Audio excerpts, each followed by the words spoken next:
Good morning दोस्तों। आज हम बात करेंगे drug use in minor alignment. Minor alignment मतलब छोटी मोटी बीमारियों में जो साधारण बीमारियां होती हैं उसमें कौन कौन से ड्रग हम यूज़ कर सकते हैं, कैसे यूज़ कर सकते हैं, कहाँ रख सकते हैं, कहाँ से परचेज़ कर सकते हैं, क्यों परचेज़ करके रखना है, इन सब के बारे में आज हम जानकारी लेंगे। और ये बहुत ही कॉमन चीज़ें हैं, आए रोज़मर्रा की ज़िंदगी में होने वाली बीमारियाँ हैं या फिर कह लीजिए छोटा मोटा इन्फेक्शन है। तो देखिए, common drug for fever, cold, cough, acne and pains. इनमें हम कुछ कॉमन मेडिसिन्स होती हैं जो यूज़ करते हैं। आपके बुखार में, सर्दी में, खांसी में, दर्द में, पीड़ा में कौन कौन सी मेडिसिन्स यूज़ करते हैं। तो देखिए, एसिटामिनोफेन, डेकोसोनोल, कीटोप्रोफेन, ठीक है, नीमोसलाइड, एस्पिरिन, इबुप्रोफेन और आपका नीमोसलाइड और नेफ्रोक्सन। ठीक, ये कुछ कॉमन मेडिसिन्स हैं जो आप डेली मर्रा की ज़िंदगी में यूज़ करके अपने आप को बड़े इन्फेक्शन होने से बचा सकते हैं। और इसके लिए आपको किसी डॉक्टर के पास जाने की ज़रूरत नहीं है, पैसे खर्च करने की ज़रूरत नहीं है, बहुत ही ज़्यादा इजीली अवेलेबल हो जाएंगी, आपको कहीं पे भी मिल जाएंगी। आपको घर में इतनी मेडिसिन्स आपकी रखनी चाहिए जिससे कि आपको कोई इन्फेक्शन लगे तो आप प्रॉपरली उससे प्रिवेंट इजीली हो जाए। ठीक, इसके बाद हम बात करेंगे, देखिए, drug use in cold. Cold मतलब जुखाम। जुखाम में क्या होता है कि सर्दी जुखाम का प्रबंधन मुख्य रूप से लक्षणों को कम करने के लिए केंद्रित होता है, क्योंकि सामान्य सर्दी जुखाम के लिए कोई उपाय नहीं है। इसके लिए हमें गर्म पानी पीना है, डॉक्टर के पर्चे निकलने वाली दवाओं को हर्बल उपचारों के जरिए इसका उपचार करना है। ठीक है, इसके लिए कोई मेडिसिन लेने की ज़रूरत नहीं है। आप घर में ही गर्म पानी पी के, भाप लेके, है ना, काढ़ा पी के और ऑइंटमेंट्स अप्लाई करके, जैसे कि आपका विक्स हुआ, ठीक, झंडू बाम हुआ, तो इस तरह की चीज़ें आप अप्लाई करके इस चीज़ को ओवरकम कर सकते हैं। इसके सिम्टम क्या होते हैं, देखिए, सांस लेने में कठिनाई होगी, चिड़चिड़ापन होगा, फीवर, बुखार जैसा फील होगा, चक्कर जैसे आएंगे, रनिंग नोज होगी, नाक बहेगी, आपकी नाक बंद रहेगी, ब्लॉक हो जाएगी, है ना, टायर्डनेस लगेगी, आप थकान महसूस करेंगे। ठीक, इसके बाद हम बात करेंगे मैनेजमेंट ऑफ कोल्ड की। तो आराम करना सबसे पहले तो आपको, ठीक, शरीर को स्वस्थ और संक्रमण से लड़ने के लिए पर्याप्त आराम की ज़रूरत होती है। ठीक है, जल योजना, पानी की कमी को पूरा करने के लिए आपको प्रॉपर जल लेना है, मतलब पानी पीना है। निर्जलीकरण से बचने के लिए आपको पानी पीना है। पर्चे के बिना मिलने वाली दवाइयाँ जैसे पेशेंट को रिलीव करती हैं, जैसे एसिटामिनोफेन हुआ, इबुप्रोफेन हुआ, ये आपके काफ़ी हद तक कोल्ड को कम कर सकती हैं, आपके जुकाम को कम कर सकती हैं। नाक बंद होने की दवा भी आप ले सकते हैं, नाक में डालने की दवा आती है ना, मुंह के द्वारा भी ले सकते हैं। सिट्राजिन ले सकते हैं जो आपको नींद में आराम देगी। ठीक है, इस तरीके से आप खांसी की दवा के लिए आप कफ ड्रॉन ले सकते हैं, दबी हुई खांसी में आराम दे सकता है। तो ये सारे मैनेजमेंट हैं जो जनरल मैनेजमेंट है, इसकी कमी, ये सब लेने से आपको वहाँ पे आपके आराम, जो कोल्ड है आपको, जो जुकाम हो रहा है आपको, उसमें आराम मिल सकता है। ठीक, जो मेडिसिन्स हैं वो आपके पेन को कम कर सकती हैं और आपको आराम से सोने के लिए दे सकती हैं। जब आप आराम से सोएंगे तो आपकी नींद पूरी होगी, तो आपकी चिड़चिड़ाहटपन दूर होगा। ठीक है, आपका दर्द में आराम मिलेगा, आपको नींद अच्छी आ जाएगी। तो आप नींद की थोड़ा सा सडेशन भी ले सकते हैं इसमें, जो आपको आराम करे। पानी, नाक से जो रनिंग नोज हो रहा है, बार बार आप उसे क्लीन कर रहे हैं, आपको पसीना आ रहा है, तो आपको निर्जलीकरण हो रहा है। तो निर्जलीकरण को ओवरकम करने के लिए आप वहाँ पे ज़्यादा मात्रा में पानी पी सकते हैं। इन्फेक्शन को कम करने के लिए आप ज़्यादा मात्रा में पानी पी सकते हैं। ठीक, इसके बाद देखिए, कुछ स्पेसिफिक होम रेमेडीज़ हैं, जैसे कि गर्म पानी से भरे कटोरे या पानी में स्नान कर लें। गर्म पानी से भरे कटोरे में भाप ले लें और गर्म पानी से ही स्नान कर लें, तो उससे भी आपको राहत मिलेगी। ठीक है, एलिवेटेड हेड रखना है। एलिवेटेड हेड मतलब अपने सर के नीचे 1 या 2 तकिया लगा के रखें।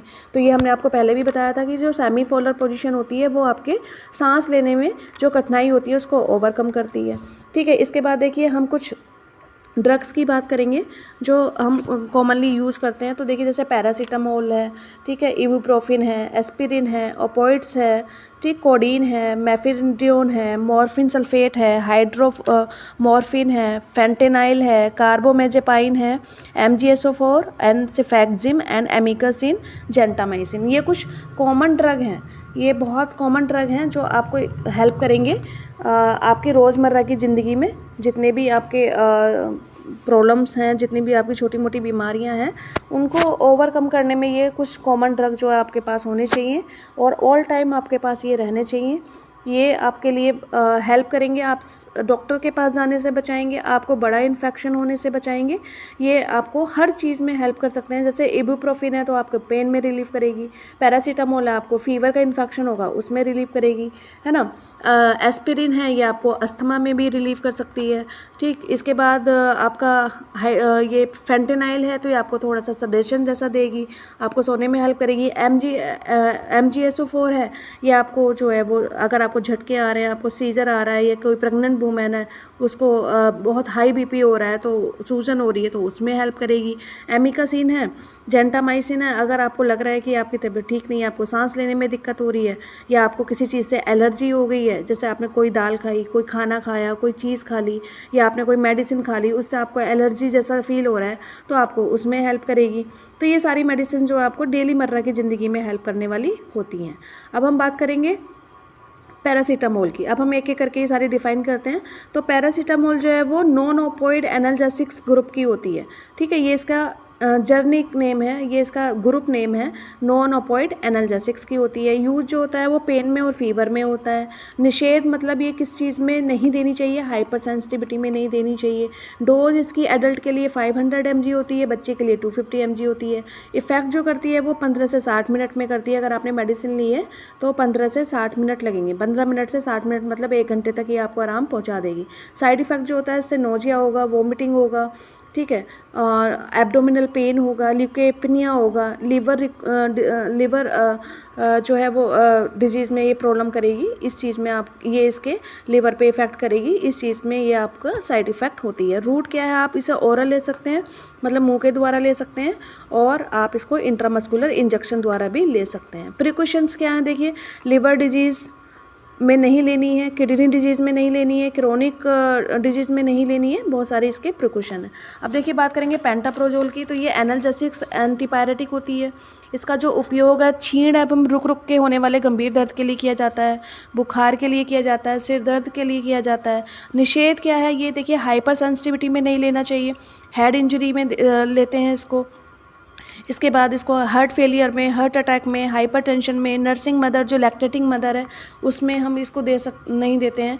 इसकी जो मात्रा है देखिए 25 से 100 ग्राम होती है। रूट जो है वो ओरल, IM, ST मतलब सबक्यूटेनियस, और IV मतलब इंट्रावीनस तरीके से हम इसको ले सकते हैं। इसको हम मैनी रूट से ले सकते हैं, ओरल भी ले सकते हैं, इंजेक्शन के थ्रू भी ले सकते हैं, नस में भी ले सकते हैं, वेंस में भी ले सकते हैं, और स्किन में भी ले सकते हैं। उपलब्धता जो है इसकी, अवेलेबिलिटी जो है इसकी, वो टैबलेट फॉर्म में भी मिलेगी आपको, इंजेक्शन फॉर्म में मिलेगी। औषधि का प्रभाव क्या रहेगा, 1 घंटे के अंदर आपके औषधि का प्रभाव आ जाएगा। दुष्प्रभाव क्या है इसके, साइड इफेक्ट क्या है, नोजिया हो सकता है, वोमिटिंग हो सकती है, स्वेटिंग हो सकती है, रेड फेस हो सकता है, रात में आपको स्वप्न आ सकते हैं, कॉन्स्टिपेशन हो सकता है, आपको डिप्रेशन हो सकता है, हेल्यूसिनेशंस हो सकते हैं, दृष्टि विकार हो सकते हैं, टॉयलेट में रुकावट हो सकती है, हेडेक हो सकता है, मुंह में ड्राइनेस हो सकती है, आपको माउथ ड्राइनेस, खुजली हो सकती है। ये सारे आपके दुष्प्रभाव हैं। विशेष सावधानियां क्या रखनी है, आपको सावधानी पूर्वक ये लेनी है। इसके बाद देखिए एमेल्जिन की बात करेंगे। तो एमेल्जिन जो होती है वो एमिडोपायरेमाइड एनाल्जेसिक्स की ग्रुप की होती है। इसका जो उपयोग है वो दर्द और बुखार में करते हैं। मात्रा इसकी 0.5 से 0.1.5 ग्राम की ले सकते हैं। इंजेक्शन फॉर्म में मिलती है, ओरल फॉर्म में मिलती है, 2 ml इंजेक्शन होता है।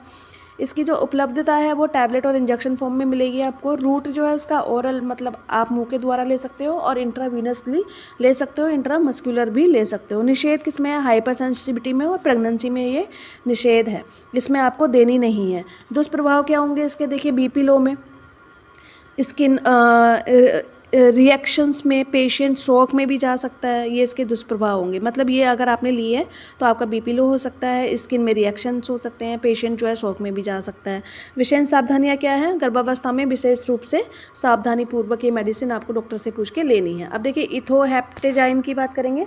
तो ओपोइड एनाल्जेसिक्स होती है, दर्द में उपयोग होती है, रेस्पिरेटरी डिप्रेशन, प्रेगनेंसी में ली जाती है। मात्रा इसकी 75 से 150 मिलीग्राम होती है। मुंह के द्वारा आप इसे ले सकते हैं, ओरल रूट से टैबलेट फॉर्म में अवेलेबल होती है। 1 घंटे में ये आपको आराम दे देती है। इसके बाद इसका दुष्प्रभाव जो है वो नोजिया, वोमिटिंग, कॉन्स्टिपेशन, टॉयलेट करने में पेन, मुंह का सूखना, पसीना आना, है ना। इसके बाद हाइपोथर्मिया होना, सिर चकराना, ये इसके दुष्प्रभाव हो सकते हैं। तो ये मेडिसिन जो आपकी 75 से 150 mg में लेनी है आपको, ये आप ध्यान रखें। ओपॉइड एनाल्जेसिक्स होती है, दर्द में हम इसको मुख्यतः यूज़ करते हैं।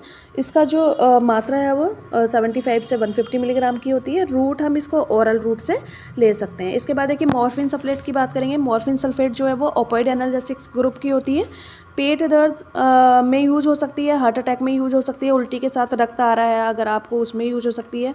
वर्जिट मतलब गर्भपात में यूज़ होगी। चोट लगी है कहीं पे तो उसमें भी यूज़ होगी। इसका जो डोज है वो 10 से 100 मिलीग्राम है। रूट जो है वो ओरल और इंजेक्शन के फॉर्म में ले सकते हैं। मात्रा जो है 10 से 100 ग्राम है। उपलब्धता टैबलेट और इंजेक्शन दोनों फॉर्म में ये उपलब्ध होती है। इसका जो दुष्प्रभाव है, साइड इफ़ेक्ट है वो nausea, vomiting, hypotension and constipation जो है इसका साइड इफ़ेक्ट होता है। ठीक है, तो इसमें आप क्या करोगे, पेट दर्द में, हार्ट अटैक में से ले लोगे। उल्टी के साथ अगर ब्लड आ रहा है तो उसमें भी आप इसको ले सकते हैं। उल्टी के साथ अगर ब्लड आ रहा है तो उसे हेमिस्टेसिस कहते हैं। इसके बाद इसका जो निषेध है, जिसमें नहीं लेनी है, तो प्रेगनेंसी में नहीं लेनी है आपको। हाइपर सेंसिटिविटी है आपको, अगर आपको किसी भी मेडिसिन से रिएक्शन हो जाती है तो उसमें आपको नहीं लेनी है। अगर कोई माँ अपने बच्चे को दूध पिलाती है तो उसमें भी आपको ये मेडिसिन नहीं यूज़ करनी है, ये आपको ध्यान में रखना है। अब देखिए इबुप्रोफेन की बात करेंगे तो इबुप्रोफेन जो है वो नॉन ओपॉइड एनाल्जेसिक्स है। ये भी आपका उपयोग जो होती है इबुप्रोफेन, वो दांत के दर्द में मोस्टली उपयोग होती है। पेशीय कंकाल तंत्र का अगर कोई रोग है तो उसमें यूज होगी, गठिया रोग में यूज होगी, मासिक धर्म में भी यूज होगी, किसी प्रकार का भी दर्द में ये यूज आप कर सकते हैं। निषेध जो है वो प्रेगनेंसी में आप नहीं देना है, न्यूबॉर्न को नहीं देना है, पेप्टिक अल्सर में नहीं देना है, इसमें ये निषेध है। मात्रा जो इसकी 400 mg से 800 mg तक होती है। अकॉर्डिंग टू पेशेंट एज आप इसको प्रिस्क्राइब कर सकते हैं। टैबलेट फॉर्म में अवेलेबल होगी, कैप्सूल फॉर्म में अवेलेबल होगी, और इबुप्रोफेन आपको सिरप के फॉर्म में भी अवेलेबल होती है। और ये तीनों ही जो फॉर्म है वो ओरल ही दी जाती है, मतलब मुंह के द्वारा ही दी जा सकती हैं। इसका जो दुष्प्रभाव होगा वो नोजिया, वोमिटिंग, सांस फूलना और हाइपर सेंसिटिविटी इसका दुष्प्रभाव होता है।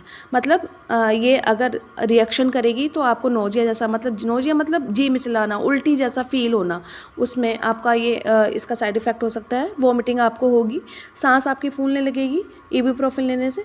ठीक, इसके बाद देखिए नीमोसलाइड की बात करेंगे तो ये भी नॉन ओपॉइड एनाल्जेसिक्स की वर्ग की होती है। इसके बाद देखिए ये जो उपयोग होती है बुखार में, कमर दर्द में, गले की सूजन में, दांत दर्द में इसका उपयोग होता है। इसका जो निषेध है वही hyper sensitivity, peptic ulcer, liver disease जो है इसमें नहीं आपको ये लेनी है। नीमोसलाइड बहुत ज़्यादा ये उन पे इफ़ेक्ट डाल देगी। मात्रा जो इसकी 100 मिलीग्राम होती है। इसकी जो उपलब्धता है, अवेलेबिलिटी है, वो टैबलेट फॉर्म में, सिरप फॉर्म में, क्रीम में भी आती है और ये जेल में भी आती है। मतलब ये लगाने के लिए भी आती है और इसको आप मुंह के द्वारा ले भी सकते हैं। इसके दो ही रूट हैं, ऑइंटमेंट लगाना और मुंह के द्वारा लेना। दुष्प्रभाव जो है इसका वही नोजिया, वॉमिटिंग, लिवर डिजीज़, पेट में जलन, इतना ये दुष्प्रभाव आपको कर सकती है। ये आपके पेट में जलन कर सकती है, ठीक है, बर्निंग स्टमक हो सकता है आपको। ठीक, इसके बाद आपको ये नोजिया कर सकती है, जी मिचलाना जैसे उल्टी जैसा आना कर सकती है, वोमिटिंग कर सकती है, लिवर डिजीज़ पैदा कर सकती है, लिवर पे ये इन्फेक्शन कर सकती है। आपने अगर इसको ज़्यादा में ले लिया, ज़्यादा अमाउंट में ले लिया या ज़्यादा बार ले लिया तो ये आपके लिवर को भी इन्फ्लेमेशन कर सकती है। इतनी ज़्यादा ताकतवर ये मेडिसिन होती है एस्पिरिन। एस्पिरिन की बात करेंगे तो नॉन ओपॉइड एनाल्जेसिक्स होती है। उपयोग जो होता है सिर दर्द में होता है, दांत दर्द में होता है, कमर दर्द में होता है, बुखार में होता है, पेशिया पीड़ा में होता है और शरीर दर्द में इसका उपयोग होता है। निषेध जो है वो प्रेगनेंसी में नहीं देनी है, नर्सिंग मदर में नहीं देनी है, पेप्टिक अल्सर में नहीं देनी है, डायबिटिक को नहीं देनी है। उपलब्धता टैबलेट फॉर्म में है। मात्रा इसकी 300 से 600 मिलीग्राम होती है। दुष्प्रभाव नोजिया, वोमिटिंग, ब्लीडिंग, शौक और पित्ती उछलना जो है इसके दुष्प्रभाव हैं। मतलब ये अगर आपने एस्पिरिन ले ली है तो कुछ लोगों को इससे पित्ती जैसा भी उछल सकता है। पित्ती मतलब समझ रहे हैं आप कि उसको बॉडी पे रेड कलर के रैसेस आना और फिर उसमें खुजली होना जैसा आपको फील हो सकता है अगर आपने एस्पिरिन ली है। तो इसको आप ध्यान से लेने के बाद इसको 15 मिनट तक ऑब्जर्व करें कि किसी भी प्रकार का दुष्प्रभाव तो नहीं आ रहा है, कोई साइड इफ़ेक्ट तो नहीं आ रहा है। अगर कोई साइड इफ़ेक्ट आ रहा है तो तुरंत ही उसका एंटीडोट आप वहाँ पे दे दें। ठीक, इसके बाद हम बात करेंगे कॉमन ड्रग ऑफ कफ के लिए। तो देखिए ब्रोमहेक्सिन 4 मिलीग्राम, डेक्सामेथासोन 10 मिलीग्राम, एनसिट्राजिन 10 मिलीग्राम आप कॉमन कोल्ड में यूज़ कर सकते हैं। ये आपको कॉमन कोल्ड में आराम देगा और रिलीफ देगा। ठीक, इसके बाद हम बात करेंगे drugs not use in subcutaneous and it's tissue. ठीक है। तो इसके बारे में जब हम बात करेंगे तो देखिए ORS जो होता है उल्टी और दस्त डिहाइड्रेशन के लिए दिया जाता है। ठीक, इसके बाद फोलिक एसिड जो होता है वो गर्भावस्था में महिलाओं के लिए दिया जाता है। विटामिन ए जो होता है वो बच्चों में आँखों की अगर कोई दिक्कत है विटामिन ए की कमी की वजह से तो हम बच्चों में देते हैं, 5 साल तक के बच्चों में ही देते हैं, 9 महीने से स्टार्ट करते हैं। पैरासीटामोल जो है बुखार एवं दर्द बंद करने के लिए दिया जाता है। एल्बेंडाजोल पेट के कीड़ों के लिए दिया जाता है। अगर पेट में कीड़े हैं तो छोटे बच्चों को भी देते हैं, बड़े लोग भी साल में एक बार इस मेडिसिन को ले सकते हैं और छोटे बच्चों को हम हर 6 महीने पे ये मेडिसिन प्रोवाइड कराते हैं। प्रोविडिन ऑइंटमेंट जो है वो घाव की ड्रेसिंग के लिए दिया जाता है। ठीक है, अगर आपको कोई भी घाव हुआ है उसकी ड्रेसिंग के लिए आपको प्रोविडिन दिया जाता है। ठीक, कॉटन बैंडेज जो है घाव पर पट्टी बांधने के लिए यूज होता है। मतलब आपको कहीं चोट लग गई है, आपको वहाँ पट्टी बांधनी है तो आपको क्या करना पड़ेगा, कॉटन बैंडेज का यूज़ करना पड़ेगा जो कि स्टेराइल होती है। कॉटन ड्रेसिंग बैंडेज होती है। ड्रेसिंग बैंडेज मतलब जो आपका वुंड होता है उसको क्लीन करने के लिए, किसी भी पार्टिकल को जो डेड पार्टिकल्स होते हैं उनको सेपरेट करने के लिए आप कॉटन का यूज़ कर सकते हैं। इसके बाद अगर आप कहीं पे पट्टी कर रहे हैं, कहीं पे चोट लग गई है, वहाँ के ब्लड को शॉक कर रहे हैं, शॉक मतलब सोखना, ठीक, वहाँ के ब्लड को सोख रहे हैं तो उसमें भी आपकी कॉटन यूज़ होती है। तो ये कॉमन कुछ ड्रग हैं जो आपके घर पे भी होने चाहिए। आप इसको डेली मर्रा की ज़िंदगी में यूज़ कर सकते हैं और बहुत सारी बड़ी बीमारियों से अपने आप को प्रिवेंट कर सकते हैं। एल्बेंडाजोल हर बच्चे को 6 महीने में दी जाती है। ये सिरप फॉर्म में भी आती है, टैबलेट फॉर्म में भी आती है। ठीक, और आपकी बॉडी में किसी भी प्रकार का कोई अदर इन्फेक्शन है, कोई फंगल इन्फेक्शन लगा हुआ है तो उसमें भी आप एल्बेंडाजोल को आसानी से यूज़ कर सकते हैं। फंगल इन्फेक्शन समझ रहे हैं ना आप लोग, फंगस की वजह से जो इन्फेक्शन लग रहा है आपको, इन्फेक्शन जो लगते हैं वो 3 टाइप के लगते हैं, वायरस, बैक्टीरियल और फंगस। ठीक है, बैक्टीरियल लगा है तो आप वो मेडिसिन से ही जाएगा। ठीक, वायरल लगा है तो वो आपके प्रिकॉशन से जाएगा, जैसे हैंड वॉशिंग, दूसरे से सेपरेट रहना, डिस्टेंस बना के रखना, उससे जाएगा। और फंगस जो है आपका इस चीज़ से जाएगा। इसके आगे की बात करेंगे, देखिए सल्फेट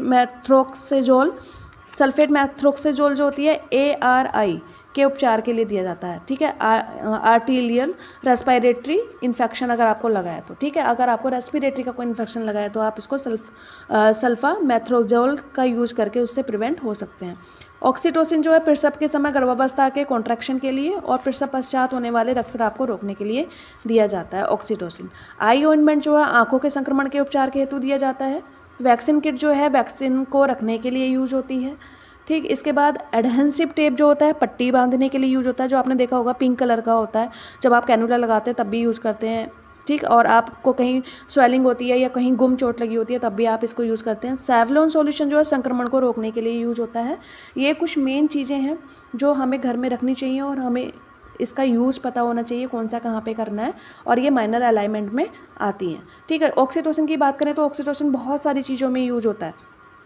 अगर आपकी डिलीवरी नहीं हो पा रही है, कोई कॉम्प्लिकेशन आ रहे हैं तो उसमें आप इसका यूज़ कर सकते हैं। आपकी डिलीवरी होने के बाद आपका यूट्रस जो है वापस अपनी जगह पे नहीं आ रहा है, बंद नहीं हो रहा है, कॉन्ट्रैक्ट नहीं हो रहा है, तो उसके लिए भी आप इसको यूज़ कर सकते हैं। ऑक्सीटोसिन जो आपके लैक्टेटिंग में भी हेल्प करेगा, आपके वेट लॉस में भी हेल्प करेगा, आपको हैप्पी रखने में भी जो है ऑक्सीटोसिन हार्मोन ही यूज़ करता है। ठीक, इसके बाद अगर डिलीवरी के बाद किसी को हैवी ब्लीडिंग हो रही है तो उसमें भी आप ऑक्सीटोसिन का यूज़ कर सकते हैं। ब्लीडिंग के लिए भी आप ऑक्सीटोसिन यूज़ करते हैं, मेनली आप ब्लीडिंग के लिए ही करते हैं। ठीक है, इसके बाद हम देखेंगे, कंटिन्यू करेंगे इसको कि और कौन कौन सी चीज़ें हैं जो आप रख सकते हैं। तो देखिए क्लोरोक्विन जो है वो मलेरिया के लिए उपचार में यूज होती है। निरोध जो फैमिली प्लानिंग में यूज होता है। कॉपर टी भी आपका फैमिली प्लानिंग के लिए यूज होती है। कॉपर टी आपका 2 टाइप से आती है, 370, 380 और 375, 2 टाइप से आती है। 375 जो होती है वो 3 साल के लिए होती है, 3 से 5 साल के लिए, और 380 जो होती है वो 10 से 12 साल के लिए होती है। कॉन्ट्रासेप्टिव ऑरल पिल्स जो होती हैं ये भी आपके फैमिली प्लानिंग के लिए ही यूज होती हैं। ये हार्मोन थेरेपी होती है और इसके हम मुंह के द्वारा डेली लेते हैं और इसको हम अनचाहे गर्भ से बचाने के लिए यूज़ कर सकते हैं। इंजेक्शन जेंटामाइसिन एंटीबायोटिक होती है। ठीक है, किसी भी प्रकार के इन्फेक्शन के लिए आप इंजेक्शन जेंटामाइसिन यूज कर सकते हैं।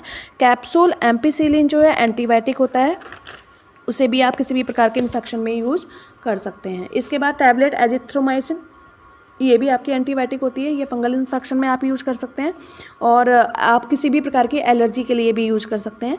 टैबलेट मेट्रोनिडाजोल, ये एमीबियासिस के लिए होती है, ठीक है। बर्थ कैनाल के लिए इन्फेक्शन को रोकने के उपचार के लिए होती है, ठीक है। बर्थ कैनाल मतलब आपका जो पेरिनियल एरिया में जो इन्फेक्शन होता है, आपका जो सर्विक्स में इन्फेक्शन होता है, उसको ओवरकम ये करती है एमीबियासिस। मतलब वहाँ पे जो एमीबियासिस जो बैक्टीरिया होता है वो ज़्यादातर अटैक करता है, उसको ओवरकम कर सकती है। टैबलेट टिनिडाजोल जो होती है एमीबियासिस होती है, ये भी बर्थ कैनाल और इन्फेक्शन के लिए ही यूज होती है।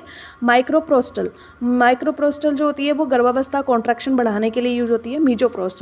ठीक है। मीजोप्रोस्ट जो होती है वो आपके कॉन्ट्रैक्शन को बढ़ाने के लिए होती है। अगर आपकी डिलीवरी में कोई कॉम्प्लिकेशंस आ रहे हैं, आपका कॉन्ट्रैक्शन नहीं आ रहे हैं, तो उसको बढ़ाने के लिए आप मीजोप्रोस्ट का यूज़ कर सकते हैं। इंजेक्शन मैग्नीशियम सल्फेट, ये आपके एक्लेम्सिया और प्री एक्लेम्सिया में यूज होती है, जो दौरे पड़ते हैं डिलीवरी के टाइम पे या डिलीवरी से पहले, उसमें ये यूज होती है। डाइक्लोफिनेक टैबलेट पेट दर्द के लिए यूज होती है, ठीक। ये कुछ कॉमन है। Storage and care of drug कैसे करेंगे, देखिए अलग से राइस की दवाइयों के लिए अलग अलग अलमारियाँ या मेडिसिन के बने होने चाहिए। मतलब आज जो अलमारियाँ हैं आपकी वो अलग अलग रैक, उसमें पार्टीशियंस बने होने चाहिए और उसमें लेवलिंग होना चाहिए मेडिसिन रखने के लिए, ताकि दवाइयों का भंडारण सुरक्षित तरीके से आप कर सकें और इजीली वो आपको अवेलेबल हो जाए। आपको यहाँ पे बैठ के पता हो कि आपकी वो वाली मेडिसिन कहाँ रखी है, ठीक है। दवा की शीशियों को वार्ड क्रमानुसार जमा रखें ताकि उन्हें आसानी से ढूंढा जा सके। मतलब ऐसा नहीं है कि उल्टे सीधे डाल दिया आपने सारी मेडिसिन, कोई भी कहीं भी रख दी। आपको एक टाइप की मेडिसिन एक रैक में रखनी है, दूसरे टाइप की मेडिसिन दूसरे रैक में रखनी है। इस तरीके से आपको उसका मैनेजमेंट करना है। विषयी औषधियों को अलग अलग अलमारियों में ताला लगा कर रखना है। मतलब जो विषय मतलब विष वाली, मतलब जहरीली जो है, जो जिससे ज़्यादा नुकसान हो सकता है, उनको आपको प्रॉपर निस्तारण करके रखना है। दवाइयों को बच्चों की पहुंच से दूर रखना है। प्रत्येक दवा के एक्सपायरी डेट को चेक करते रहना है, उसको डिस्कार्ड करते रहना है।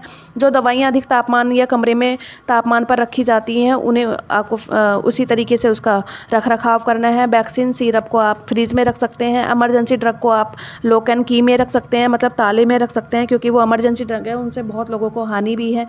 दवाइयों के ढक्कन लगाकर बंद करके रखना है आपको एयर टाइट में। सब उपलब्ध सभी दवाइयों की सूची हमेशा तैयार रखनी है।